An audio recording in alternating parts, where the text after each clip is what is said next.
धनतेरस 18 अक्टूबर शनिवार को बनाई जाएगी। ये वो रात्रि है जब धन की देवी लक्ष्मी और आयु के अधिपति भगवान धनवंतरी दोनों ब्रह्मांडीय ऊर्जा के द्वार खोलते हैं।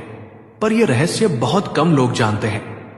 धनतेरस केवल खरीदारी का पर्व नहीं है, ये ऊर्जा संचार का क्षण है। इस दिन ब्रह्मांड से सोने की किरणें पृथ्वी पर उतरती है, जो केवल धातु में नहीं, भावना में भी समृद्धि भरती है। इस दिन क्या खरीदे, अब ध्यान से सुनिए, क्योंकि इस दिन खरीदी गई चीजें आपके पूरे वर्ष की ऊर्जा और संपन्नता तय करती है। पहला, झाड़ू। झाड़ू केवल सफाई का साधन नहीं, मां लक्ष्मी का स्वरूप मानी जाती है। ये घर की नकारात्मक ऊर्जा को हटाती है और समृद्धि का मार्ग खोलती है। दूसरा, हल्दी की गांठ। ये शुभता और सौभाग्य का प्रतीक है।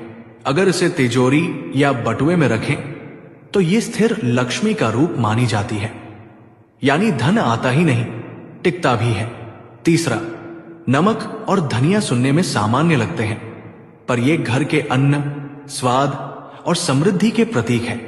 इनका नया स्टॉक लाना मतलब पुराने दिनों की ऊर्जा को विदा कर नए आरंभ को आमंत्रित करना।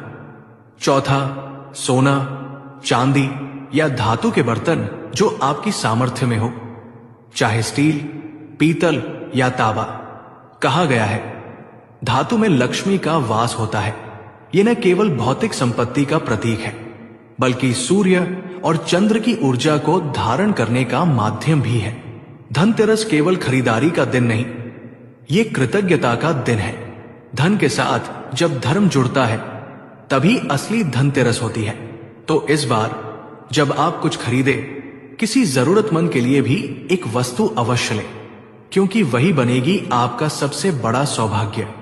अगर इस विचार ने आपके दिल को छुआ हो तो इसे साझा करें, क्योंकि लक्ष्मी वही आती है जहां भाव भी हो और बांटने की भावना भी।